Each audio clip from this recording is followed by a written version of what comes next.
योगी जी, मैं आपको देश की जनता की तरफ से धन्यवाद देता हूं कि सज्जन शक्ति की रक्षा करने के लिए धर्म के कर्तव्य के अनुसार आचरण करते हुए जो दुराचारी, दुर्जन और दुष्ट थे, जो गरीबों का शोषण कर रहे थे, जो अन्याय और अत्याचार कर रहे थे, गलत मार्ग से अवैध संपत्ति कमा रहे थे, उनके ऊपर आपने बुलडोजर घुमाकर देश में आदर्श प्रस्तावित किया। राजा ऐसा चाहिए जो अन्याय करने वाले को उखाड़ कर फेंकने वाला चाहिए, जो दुर्जनों को और दुष्ट लोगों का संहार करने वाला चाहिए। यही भगवान श्री कृष्ण में गीता में संदेश था। बुंदेलखंड और महाराष्ट्र का बहुत पुराना रिश्ता रहा है। हमारे सबके जीवन में बचपन से छत्रपति शिवाजी महाराज हमारे जीवन के आदर्श है और स्वाभाविक रूप से उनका वर्णन किया गया था।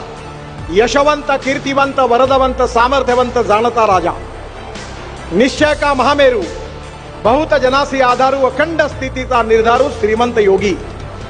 और वो छत्रपति शिवाजी महाराज और बुंदेलखंड के राजा छत्रसाल महाराज, इन दोनों के बीच में बहुत घनिष्ठ मित्रता थी और 17वीं शताब्दी में ये जो नींव है मैत्री की, वो बहुत मजबूत हुई थी।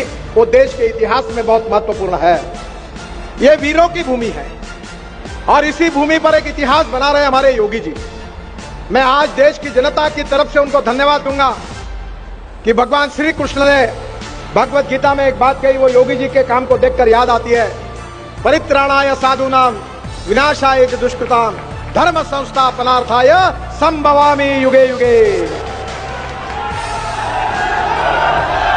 राजा ऐसा होना चाहिए जो मां बहनों की रक्षा करने वाला चाहिए। राजा ऐसा होना चाहिए जो सज्जनों की रक्षा करने वाला चाहिए। राजा ऐसा चाहिए जो अन्याय करने वाले को उखाड़ कर फेंकने वाला चाहिए, जो दुर्जनों को और दुष्ट लोगों का संहार करने वाला चाहिए। यही भगवान श्री कृष्ण में गीता में संदेश था।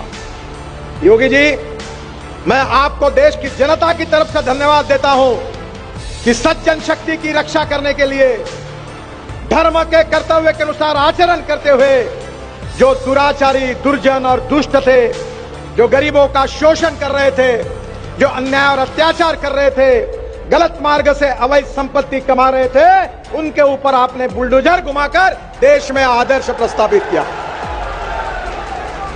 मैं उत्तर प्रदेश की जनता तो आपके ऊपर खुशी है। मैं देश की जनता की तरफ से आपको बहुत बहुत धन्यवाद देता हूं, आपका अभिनंदन करता हूं। और आप इसी कार्य से आगे जाएंगे तो सही में अयोध्या में राम मंदिर तो अब निर्माण हो गया है, पर देश में राम राज्य निर्माण होगा, ये मेरा विश्वास है।